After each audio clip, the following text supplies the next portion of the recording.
Hello everyone! Just landed at Puerto Princesa Airport at ang destinasyon natin today ay ang isla ng Balabac. Need mo na naming mag-overnight stay sa Puerto Princesa at madaling araw pa ang biyahe namin papuntang Balabac. More or less 6 hours ang biniyahe namin bago kami nakarating sa isla. Kahit ganoon kalayo ang biniyahe namin, napaka worth it lang po dahil napakaganda ng mga isla dito. Hindi na kami nagpahinga at sinimulan na namin ang tour. So this is the first island na pinuntahan namin, ang isla ng Canimiran. Sabi ng tour guide namin, pugaran daw ito ng mga pawikan. Palagi daw silang may nire-release na bagong hatch ng mga itlog pero hindi kami nakatsyempo. Maliit lang ang islang ito. Malilibot mo lang ng more or less 1 hour. Ang spot na ito ang pinakagusto ko sa isla na ito. At kita nyo naman kung gaano kaganda. At timing din nag-cooperate ang weather during this time. First island pa lang to ha, pero goods na ako. So tinawag na kami dito ng bangka namin dahil pupunta na kami sa kabilang isla. Akala ko kakaunti pa lang ang mga foreigner na pumupunta dito. Pero meron kaming mga kasabay na mga American, European at Korean. At sobrang nakaka-proud dahil amazed na amazed sila sa mga isla natin dito sa Pilipinas. At sobrang ang tagal nilang bumalik ng bangka kaya napuntahan pa namin ang mga area na hindi pa namin napuntahan. Gaya dito sa harapan kung saan nakalagay ang may letrang Canimiran Island. Ang mga locals ay tinatawag itong patunggong, which means nakapatong. And I don't understand kung ano ang nakapatong. If you know, please comment below. Here we come, the second island, the Candaraman Island. Sa lahat ng mga islang pinuntahan namin, parang ito lang yata ang islang nakita ko na may naninirahan. Or siguro sila ang tagabantay dito sa isla para mapanatili ang ganda nito. Nagbebenta sila ng fresh buko juice with matching storytelling. Minsan daw ay may napapadpa dito na saltwater crocodile. Narinig niyo na ba ang mga balita tungkol sa mga crocodiles dito sa Balabac, guys? Totoo daw talaga yun na dati ay marami talagang buaya dito sa may Balabac pero ngayon ay wala na daw masyadong nagpapakita. Baka matakot kayo ha at hindi na kayo pumunta dito. So far sa 3 days namin na stay dito is wala naman kaming nakitang mga buaya. Pero may mga ibang sea animals kami na nakita dito gaya ng pawikan, otter at makukulay na mga isda. Meron ding naglalakihang mga taklobo at nagagandahang mga corals.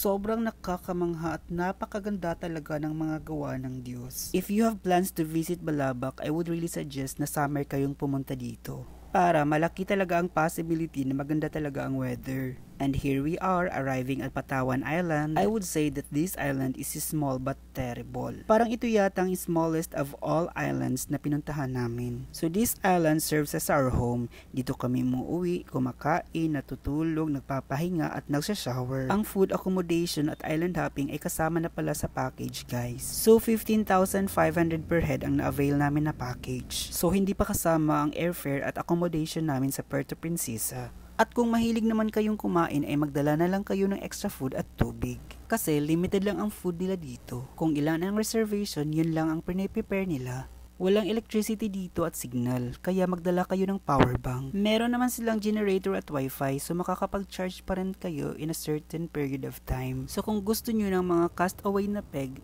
this place is really best for you. But then again, not during amihan season kasi mas malalaki pa ang alon kaysa sa mga bangka ninyo. Yung accommodation pala dito is pwede kayong mamili. Meron silang parang glamping, tent at room. Kita nyo ang buhangin? Sobrang puti at sobrang powdery niyan. Parang lamang lang kaunti sa Boracay. Bago naman mag-sunset ay nagliliparan ang napakaraming ibon galing sa ibang isla. Akala ko kami lang ang umuuwi dito sa isla na ito. At sayang lang hindi ko nakuha ng video dahil sa namangha talaga ako. Linibot namin dito ang buong isla. Kung maliit ang Canimiran ay mas maliit pala itong Patawan. Mga more than 30 minutes lang siguro ay nalibot na namin. Walang tapo ng isla na ito. Kahit saan ang gulo ay napakaganda talaga.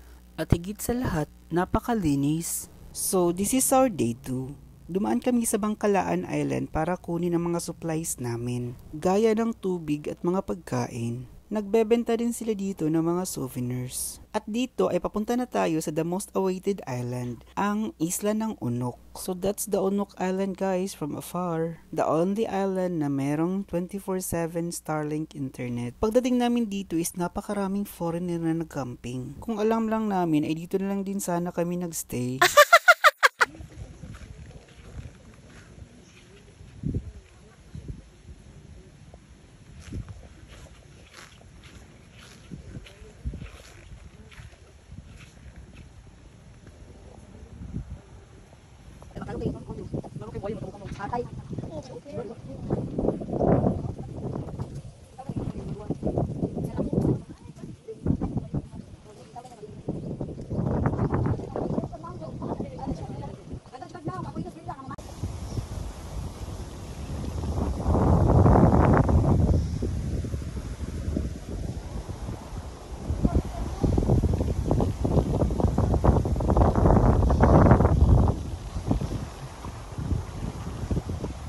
So papunta tayo kung saan nakalagay ang internet para makapag-update sa social media. In fairness sa Starlink dito, napakalakas ng signal. Sa ilalim pala ng bridge na ito guys ay merong mga taklobo. Dito karamihan kumukuha ng litrato ang mga turista. Pero nung narinig ko yung story about buhaya, para ako natablan ng kaunting takot.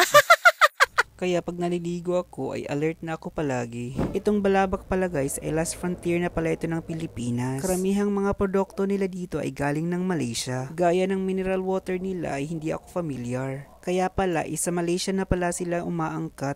Yung dugong talaga ang gusto kong makita dito. Kaso sobrang bihira na lang daw nagpapakita. Pero yung sea otter talaga na nakita ko sobrang cute. Sayang lang talaga hindi ko nakuna ng video.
Hanggang dito lang muna guys. See you sa next video.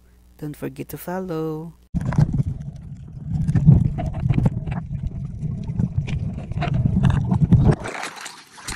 Full of fish. Wala ka dito. Nagklase sila. Nag-swarm. Okay.